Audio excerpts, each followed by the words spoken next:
అబ్బో ఇక్కడ కేజీ చీరలు కొంటే అర కేజీ చీరలు ఫ్రీ అంట. మంగళ్య షాపింగ్ మాల్, కేజీల్లో సేల్, టన్నుల్లో ఆనందం.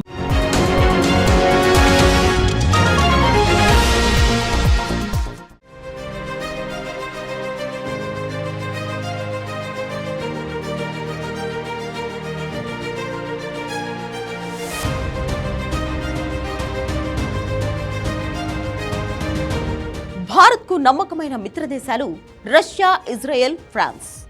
భారత రక్షణలోనూ ఈ దేశాలదే కీలక పాత్ర. ఈ దేశాలు కేవలం ఆయుధ సహాయం వరకే ఆగిపోవు. భారత రక్షణకు వాటిల్లే ముప్పును పసిగడుతూనే ఉంటాయి.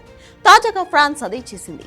హిందూ మహాసముద్రంలో శత్రువుల నిఘా కుట్రలను కనిపెట్టి ఇండియాకు నివేదిక ఇచ్చింది. వీలైనంత త్వరగా వారిని అడ్డుకోకపోతే ఎదురయ్యే ముప్పును వివరించింది. ఇంతకు నడి సముద్రంలో నక్కి భారత్పై నిఘా పెడుతోంది ఎవరు? వారిని భారత్ ఎలా ఎదుర్కోబోతుంది? ఇవాల్టి టాప్ స్టోరీలో చూద్దాం.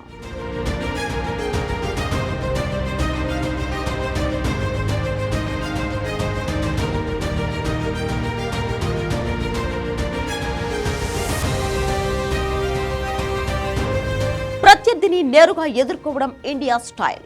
దొంగ దెబ్బతీయడం చైనా, పాక్ స్టైల్. ఉగ్రవాదాన్ని ఎగదోస్తూ పాకిస్తాన్, దానికి మద్దతిస్తూ చైనా చేస్తోంది అదే. ఇప్పుడు డ్రాగన్ ఆ కుట్రలను నెక్స్ట్ లెవెల్ కు చేర్చింది. హిందూ మహాసముద్రంలో మాటు వేసి మన దేశంపై సైలెంట్ గా నిఘా పెడుతోంది. భారత మిత్రదేశం ఫ్రాన్స్ ఆ రహస్యాన్ని ఇండియాకు తెలిపింది. బంగాళాఖాతంలో 1900 నౌకలను ట్రాక్ చేసినట్లు ఫ్రాన్స్ నిఘా సంస్థ తాజా నివేదిక ఇచ్చింది. వాటిలో చాలా వరకు షిప్లను ట్రాక్ చేసినట్లు తెలిసింది. నౌకలను ట్రాక్ చేయడానికి ఏఐఎస్ ను వినియోగిస్తారు. ఏఐఎస్ అంటే ది ఆటోమేటిక్ ఐడెంటిఫికేషన్ సిస్టమ్. ఒకవేళ ఏఐఎస్ ఆన్ లో ఉంటే షిప్ ను ట్రాక్ చేయవచ్చు. కానీ 10% చైనీస్ షిప్లు ఏఐఎస్ ను ఆఫ్ చేసినట్లు ఫ్రాన్స్ నిఘా సంస్థ వెల్లడించింది. దీని అర్థం అవి దాక్కుని ప్రయాణించాయి. సింపుల్ గా చెప్పాలంటే 1900 నౌకల్లో 10% షిప్లు ఎవరు ట్రాక్ చేయకుండా చూసుకున్నాయన్నమాట. ఈ 10% నౌకల్లో ఒక నౌక ఫ్రెంచ్ నిఘా సంస్థ దృష్టిని ఆకర్షించింది. ఎందుకంటే అది భారత మిలిటరీ జోన్ కు అత్యంత సమీపంలోనే తిరుగుతోంది.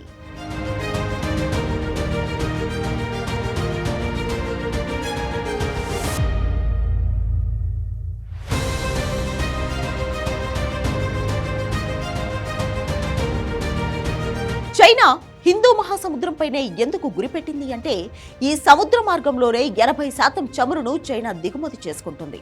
అందుకే ఈ ప్రాంతం బీజింగ్ కు అత్యంత కీలకం. పైగా హిందూ మహాసముద్రంపై ఆధిపత్యం చెలాయిస్తే భారత్ను ఇరుకున పెట్టవచ్చు. సో ఒకే దెబ్బకు 2 పిట్టలన్నట్లుగా చైనా వ్యవహరిస్తోంది. తమ చమురు రవాణాను సురక్షితం చేసుకోవడం, భారత్ను చుట్టుముట్టడం ఒకేసారి జరుగుతాయి. ఇక చైనా నిఘాతో భారత్కు ఎలాంటి ప్రమాదం పొంచి ఉందన్న ప్రశ్నకు వస్తే, ఇండియా సముద్రయాన దేశం.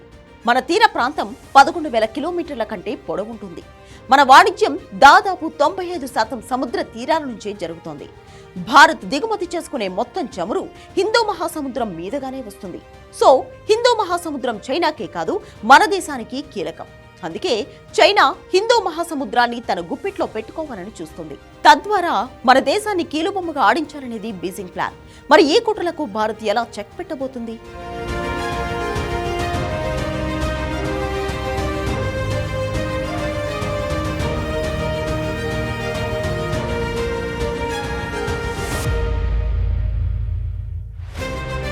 హిందూ మహాసముద్రంలో భారత్కి ఆధిపత్యం ఉంటుంది. దక్షిణ చైనా సముద్రంపై బీజింగ్ కు ఎలా పట్టు ఉంటుందో, హిందూ మహాసముద్రంపై భారత్ కు అలాగే పట్టు ఉంటుంది. కాబట్టి ఇక్కడ చైనా కంటే భారత నావికాదళం మెరుగైన స్థానంలో ఉంది. ప్రధానంగా చైనాకు చెక్ పెట్టాలంటే భారత్ నావికాదళాన్ని మరింత పటిష్టం చేయాలి.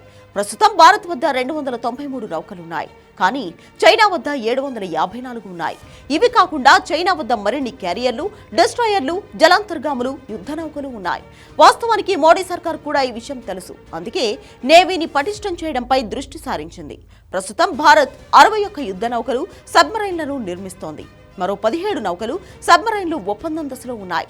నావికాదళం అప్గ్రేడ్ కు 2,40,000 కోట్ల రూపాయల అంచనాలు సిద్ధమయ్యాయి.